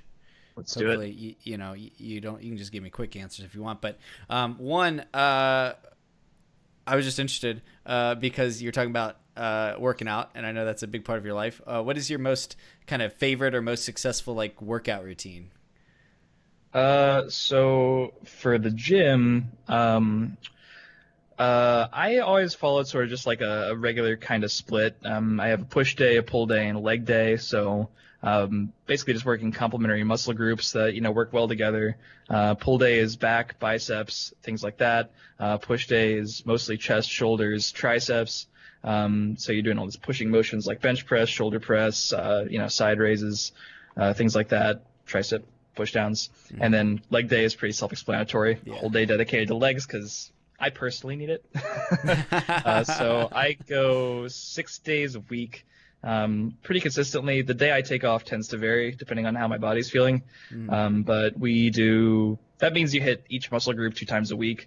We usually start out with a big compound lift. So for the pull day, it's usually some type of deadlift or rack pull. Usually like the trap bar deadlifts. For push day, it's a bench press.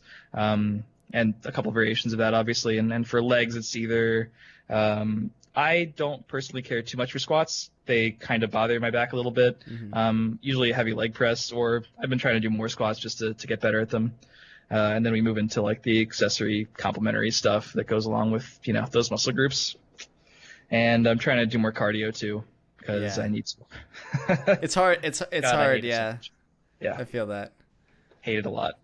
Oh man, you gotta go find like a sport or something to mess around with, Yeah, I'm trying to. We have the gym we go to has a great indoor pool, and I think that's probably the answer. But yeah, I haven't remembered to actually pack my swim shorts yet. So as soon as that happens, we're good. No, I feel that. Yeah. Cool. I was just interested because I also like working out, and I was interested in what you do. So that's neat. Okay, so I have another one. Just really briefly, what was up with the? I was very excited about the search bar changes. We didn't talk about that because I don't know if I think I want to say, and this is I'm trying to be humble about it. Okay. But I think I was the first person to do the eat your Oreos joke. At least or one of the first people, because I heard that and like. I never heard anyone else say it until after I started saying it. But I was like, somebody told me DBN like search Oreos, and I was and Golden Initiate came up. I geeked out, and then Eola's had Bushwhack, and I know some of those things might have been rolled back, but I don't know, that was just really funny. Like I don't tell me about that. I don't know. I just want to hear what you think about that. I legitimately do not know where the Oreo originated. Just full disclosure, I just know that it is a meme now. Yeah. Of all the things I do have a say in, I actually didn't put those into the game myself, so I can't take any of the credit for that, unfortunately. Pass it on. It was hilarious. But it's pretty awesome. Yeah. Yeah. Yeah. I think. What did I ask for? I mean, obviously, people wanted Moose to be. Yeah, Moose. For sure. At that point, that one isn't really a gag. It's more like an actual quality of life upgrade because I've heard stories of people trying to find it. What is this thing called? The game is broken. I can't find the moose with the moose. It's not working. So true. So true. Yeah. Well, that's cool. That I don't know. You can pass that on to whoever responsible. I got a huge kick out of it. That was hilarious. It was mostly Gavin, so get a lot of the credit for that. Well done. He's probably asleep, but yeah. The last thing was I don't know. I'm interested. Like, how much do you put into picking out cards reveals for specific people? You know what I mean? And like, you don't have to reveal it if you don't want to, but it just there was several card reveals, especially in this set, that like certain people got that felt very, at least somewhat tailored to their maybe content creating identity. Yeah, so card reveals are another thing, sort of like, social. Like if you see something on Twitter, that is 99.9% of the time it's me on the Legends accounts or whatever. So card reveals are another thing, another project that I kind of have ownership on. So, I mean, obviously, no one tells me where a card needs to go. There are some things I try to do, like our PR guy, Bo, who guested on a stream a couple weeks ago. He's the PR person who typically works Legends, so he'll try to he wants me to give him the cool cards for a lot of the press outlets. Like you see one of those websites reveal a card, and we want it to be a pretty cool, big legendary card. But past that, I kind of have a good working knowledge of the game. Maybe less so than before when I was better at it. But I saw, like, for example, the Goblin. I knew that had to be for Mad Oblivion pretty immediately. Oh, yeah. For less obvious things, and that was pretty on the nose. Like, that was gonna happen. Yeah. Like, Matt could have said no, and I would have made him do it. Yeah. For other less obvious ones, it's just like I try not to repeat too much. Like there are some running themes. Like I gave DT Blade a couple dragons because I thought they were cool anyway. But I tried not like that. That actually was a mistake that turned into a pretty good meme when I accidentally gave Silverfuse two very similar statted cards. And then I swear I was going to try to give her another 3-cost 3/3, but I just couldn't justify it. Yeah. Well, that would have been really funny though, because she had Golden Initiate, right, for Isles, and then what was the other one? I think it was Dominion Battle Reef. That's right. It was Dominion Battle Reef. Yeah.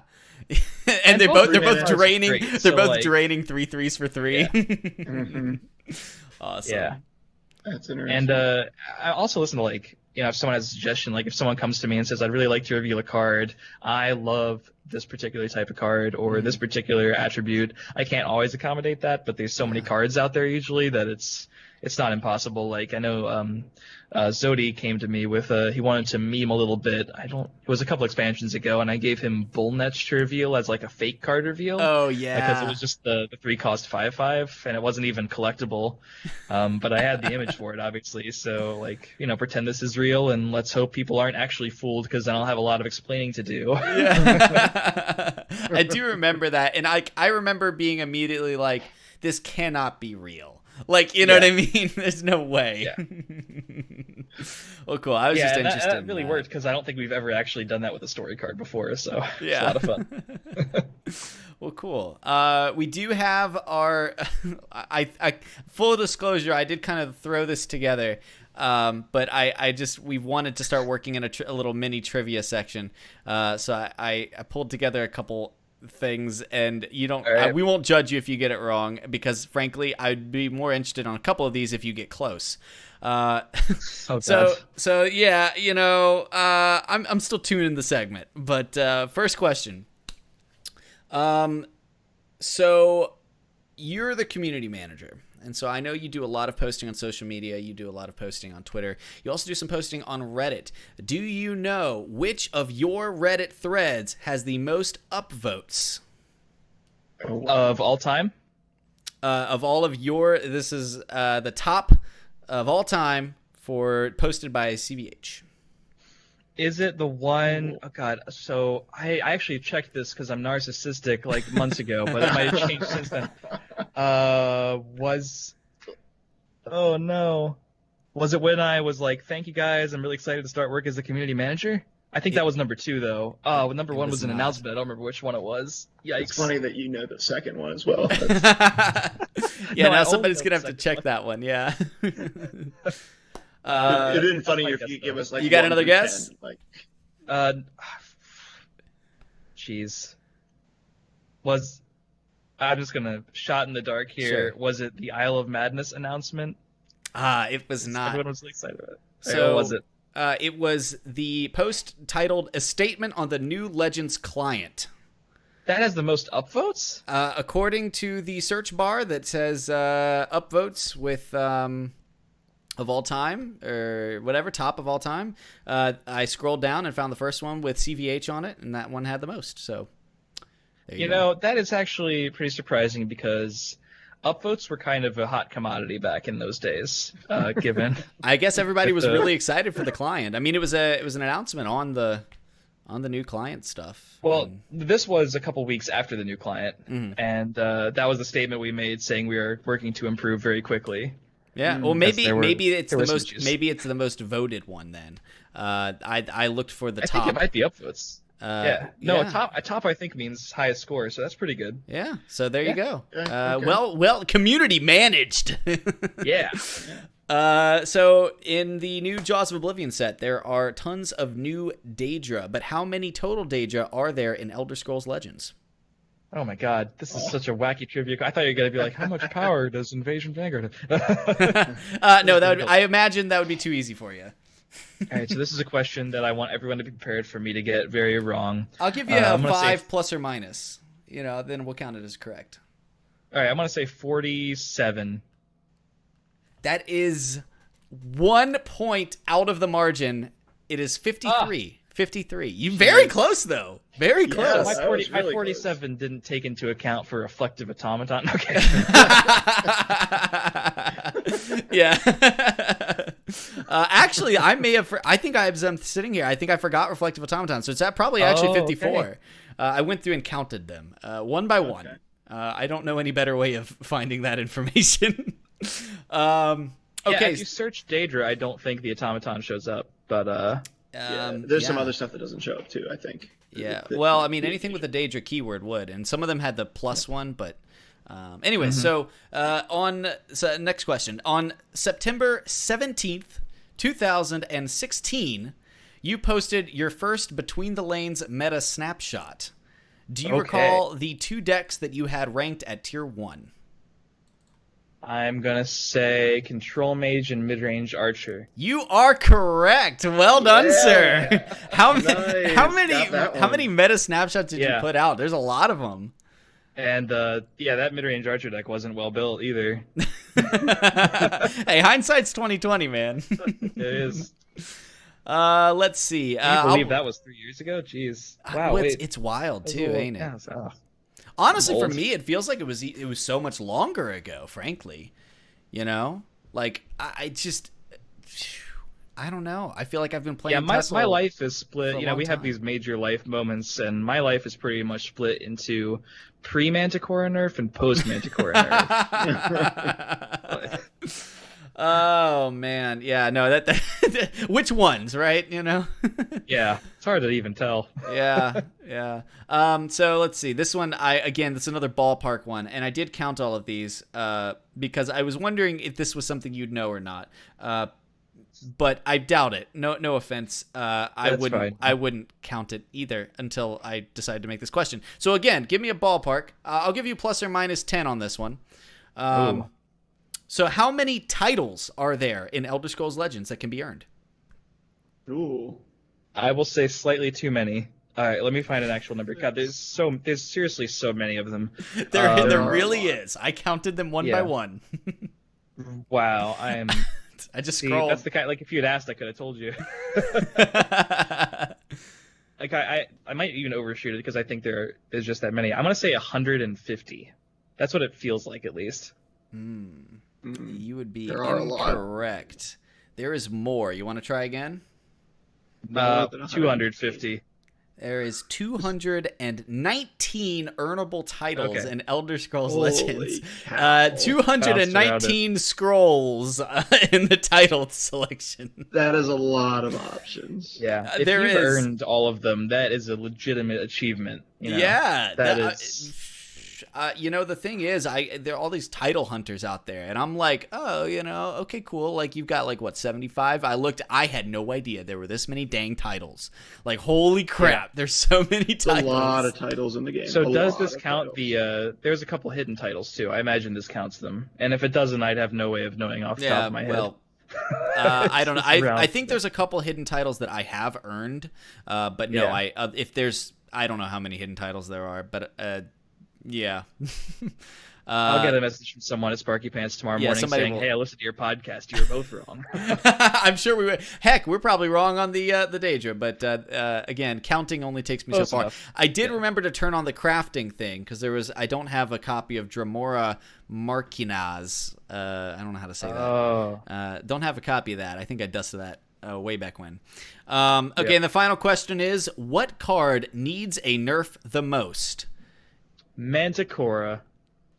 That is the one of two answers I would have accepted. The other one being Hallowed Death Priest. CVH, everybody. Thank you so much for answering my various and sundry questions. You did very well. I was very impressed, especially by the by remembering that meta snapshot from 3 years ago. So well done. Yeah, those took a lot of time, and I remember that meta because I think that was the meta. Like, honestly, people say like the House of Mario meta lasted a while, but that core set meta, because the game was just starting out, like that was what we had. So you got very familiar with the decks that were very good in that meta.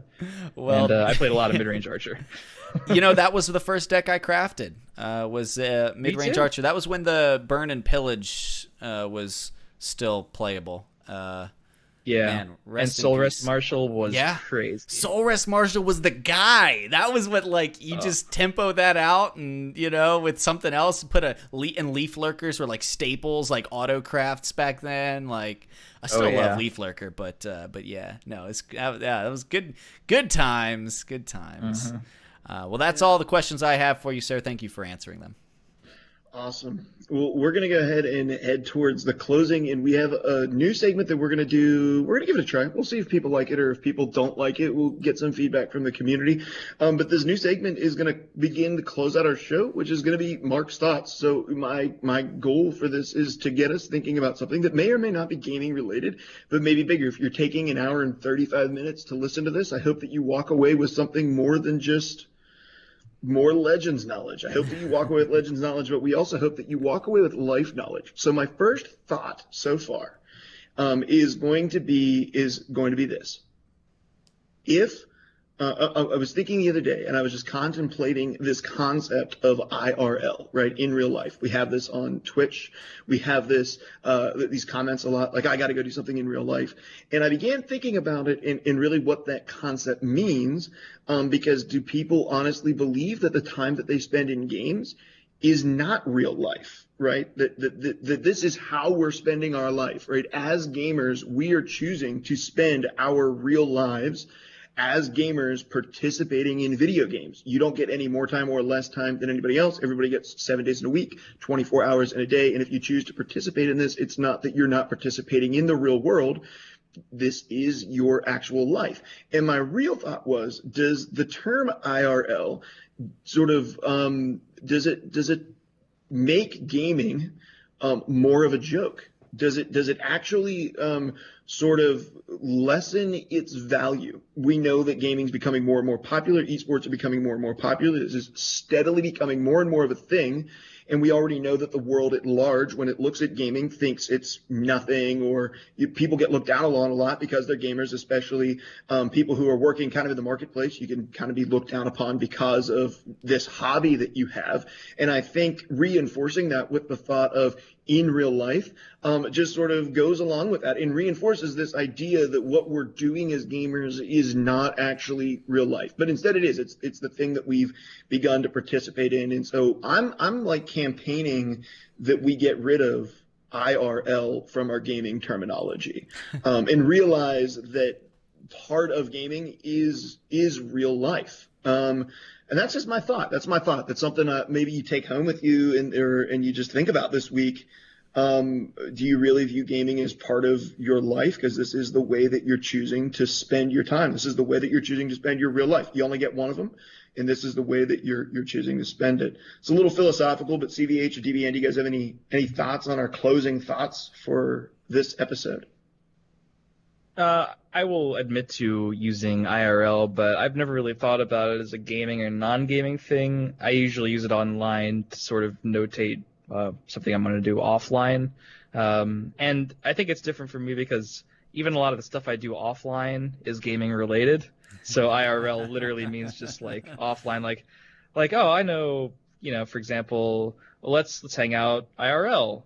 That could mean instead of talking in this game client, let's hang out and play some games. Because ever since I was like 11 or 12, it's been such a huge part of my life that it didn't even really need to be stated. But yeah, for a lot of people, I think that's true. And it's kind of awkward because I don't really remember a time when gaming wasn't this huge part of my life. So I'll sort of get caught up in that sort of bubble about it. I remember when I got the job at Bethesda, I would tell some people I was on like music gigs with. I was doing like a pit orchestra gig before I left, and I was like, "Yeah, I'm moving next week. I'm gonna start working at Bethesda." And I got it was like he's like a 50-year-old guy percussionist, and he gave me blank stare. I don't know what that is. He just straight up did not know what I was talking about. But for example, in that situation, I would just say like, I work in marketing, and then you might think it's super cool. And then for someone who's like, a millennial or a Gen Z who's like grown up with the gaming scene and everything, I wouldn't say marketing. To them, that wouldn't be that cool. I would say I work for Bethesda. I work for a gaming company. They would think that is the coolest thing. So I think it's just a cultural shift that's happening. How about you, DBN? Any closing thoughts on our closing thought? Yeah, well, I think the idea there is a good one. I don't know how much IRL is just more of a, like if you look at the etymology of the word, right? I would bet it came up with the rise of MMOs alongside Warcraft. I don't know this. I have no evidence, but that seems like something that would come up, right? Because of the idea that like, I mean, as I'm learning from my roommate who's playing Warcraft Classic a lot, there's a lot of things you do in that game that very much has probably been phased out in modern MMO video games that were like, okay, like you have to cook things or like, go and repair things, things that like have probably been streamlined out of games because they weren't necessarily always super fun or exciting, I mean, if you compare like World of Warcraft to Destiny, two very, very different MMOs in terms of like how you spend your time, right? I wouldn't be surprised if it was like, okay, I have to go eat food IRL in real life and distinguishing between the two. I wouldn't be surprised anyways. But like no, the Sims, like, are you going to go eat your Sims family? Or yeah.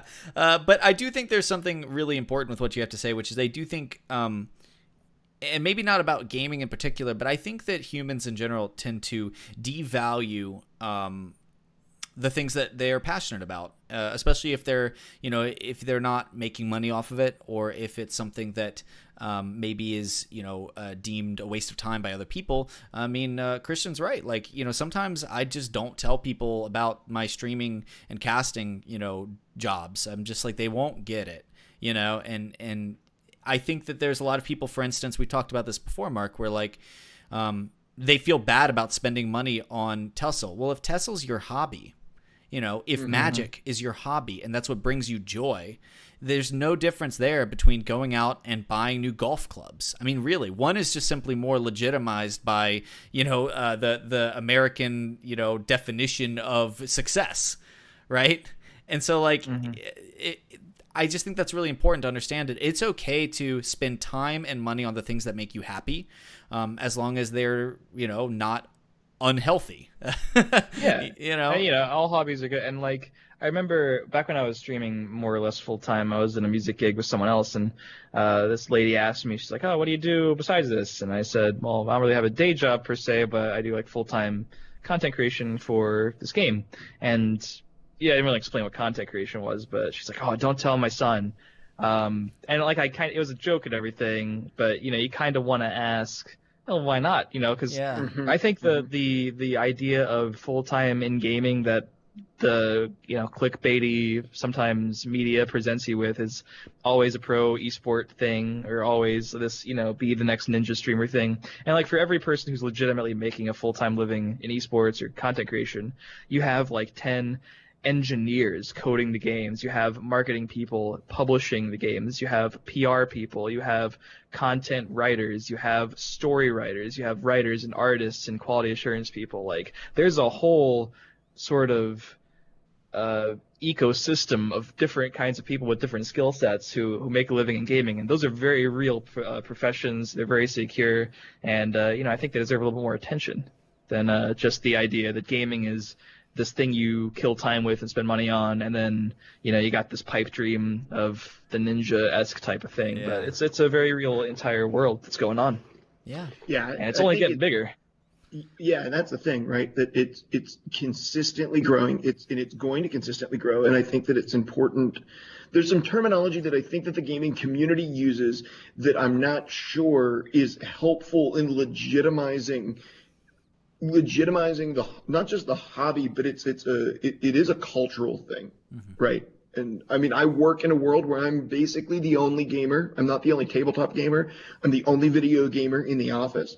And so when I talk about the fact that I podcast about this game, and that's something that I do on Tuesday nights, or I'm playing games, it's looked at as like, holy, like, read a book. Why are you wasting your time? Like, you're rotting your brain. Just like, wait till they figure out about Kindles. Yeah. and I deeply love the people that I work with. At the same time, they don't always understand it. And I think words like, or phrases like in real life just legitimizes their point of view that this isn't real life. You're not doing anything that's real life. But I think it's important then for gamers also to look at their life and to think about, what is it that I'm like, this is how I'm choosing to spend my life, right? And we only get so much time.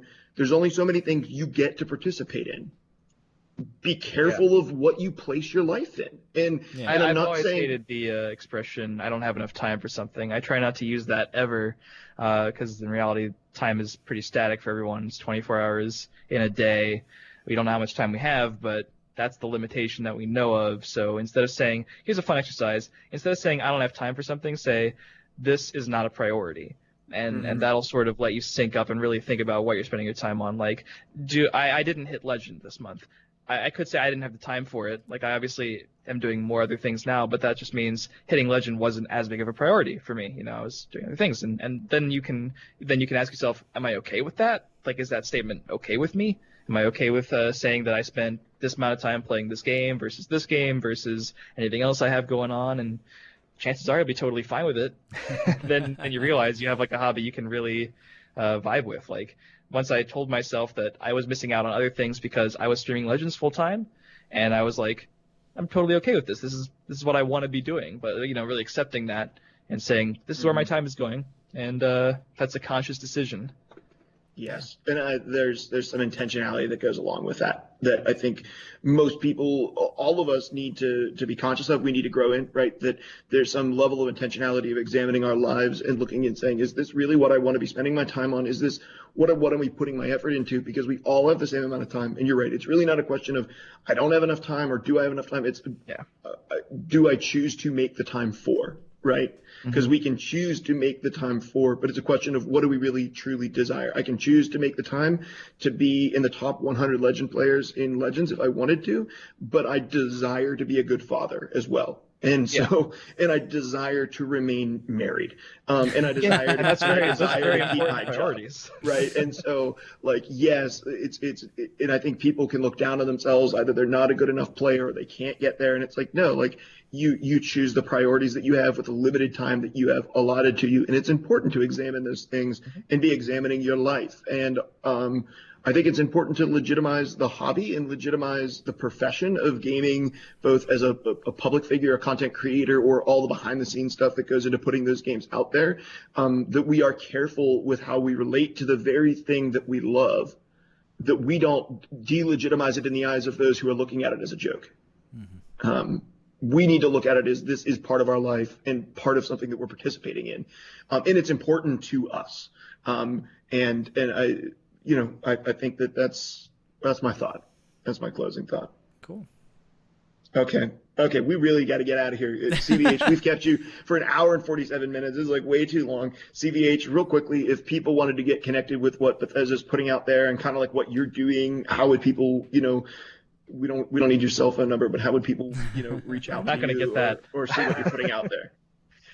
So if anyone wants to stay up to date with Legends, hopefully you do if you're listening to this Legends podcast, the TES Legends social media accounts, we have Twitter, Facebook, Instagram. Those are the best places to be. There is a Legends Discord if you are on Discord. There's a great Legends subreddit if you are on Reddit. And if you want to get more involved, I suggest any of those avenues to check out with our news. Obviously, legends.bethesda.net is where we post all of our updates, but you can also find them in the game itself, so no need to check that. If you're checking the game regularly, you'll see whenever there's a new update in the news tab there. Besides that, if you want to reach out to me or get in touch with me, I am on, obviously I'm always browsing Reddit, and so are many other teams, members on Legends from Sparky Pants Design Team specifically. But I'm also on Twitter at IamCVH, that's IAMCVH, and you can just DM me there. My DMs are always open if you have a concern or anything, and I'll be around for sure in the community all the time, so I'm never too far. If there's something to report or something you want to have heard, chances are I'm seeing it. Awesome. DBN, how about you, brother? How can people get connected with you? Well, twitch.tv/deadbrokenerd, where we are now. That's handy. Additionally, I've been putting a lot more effort into my YouTube page, account, channel, something, whatever it's called. But so that's The Dead Broke Nerd. Man, easy. That's over at YouTube, and I put out at least 3 videos a week. Minimum one of them is going to be Elder Scrolls Legends related, usually more, to be frank. But definitely check that out. I'm trying to do a lot of stuff, more experimental stuff. I don't usually post like meta lists and stuff over there because I feel like, man, everybody's got meta lists, but not everybody has Transmogrify Invade. So yeah, you can check that out until there. It becomes the meta. Oh man, if that happens, I will be so happy. Or maybe not. We'll see. But you can also follow me on Twitter, DeadBrokeNerd, and feel free to message me. So, that's one of the things that I think Mark and I really are happy to have is if you guys, want my opinion on a list, I'll do my best. If you guys just have an idea for me, if you just want to talk about something, feel free to message me because really, Discord's the best way to do it. Twitter DMs work fine. I can't promise I'll get to it fast, but I promise I will get to it. And I'm always happy to chat with you guys. Awesome. If you want to get connected with the show, you should join our Discord, and we post links to that just about everywhere, and I'll throw one in the chat tonight as well. That's our community, man. Like, that's super, super active, and we got Jethron and Beefquake in there moderating it and everything and adminning it. They do such an incredible job taking care of that for us, but that's the heart of our community there. If you want to support the show, you can go to patreon.com, search for Legends Cast. You can financially support it. The patrons of our show kind of get first dibs on like voting on things. Like our new logo is getting voted on right now by them. Like when we do merch and stuff, there's not a lot of other perks. We hope to do some like additional audio content for them in the future. If you actually want to check out my stream, you are able to do that now. I am twitch.tv/the113lift. The 113 lift. If you want to go and check out my stream, you're welcome to do that. I don't stream real often, maybe a couple of hours a week here and there. And I'm going to be playing some arena decks for Legends and just talking about life in general. Beyond that, outside of this work, I'm a pastor in my day-to-day work. And so my heart is to support the community, both in prayer and a listening ear. And so if you're in a dark place, which the internet can be a really dark world, and you just don't have anyone to reach out to, like, reach out to me. I'm here to listen. I have a consistent group of people that I'm praying for and checking in with over our Discord server all the time, and folks that I've even talk to the phone and pray with them over the phone and just help them walk through some different things in life. And so my heart is genuinely to shed light and bring good vibes and good light into what can be a very dark world. And so if you ever need someone to listen to you, or you just, whatever, just reach out to me. I'm there. And I love supporting people. So that's going to do it for me. And that was a lot of stuff, but man, what an incredible episode. CVH, Thank you so much, man. Definitely. I mean, dude, what an honor. I mean, how many podcasts out there get someone who actually works for the company that they're podcasting about to be able to come on the show? I mean, that's insane. That doesn't happen. And yet this is your second time on the show, Should be more man. often. Should be more often. Let's do it, community people. Let's get on some podcasts.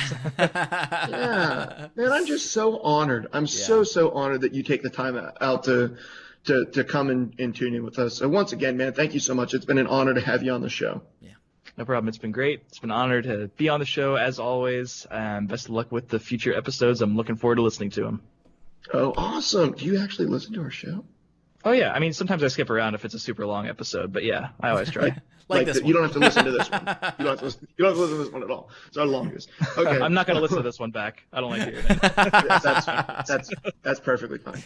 I'm going to edit in a bunch of stuff you didn't say with some crazy editing stuff anyway and confirm a bunch of all stuff. these fake announcements. Yeah. Okay, that's going to wrap it up here for episode number 19 of Legends Cast. Come back next week for episode number 20, which is a big episode. We don't have a guest lined up yet, but come back next week for episode level 20. Make sure you check out DBN's Twitch page because that's where we stream live on Tuesday night starting at about 9 p.m. EST. That's going to do it for us here, and we will catch you back here next week.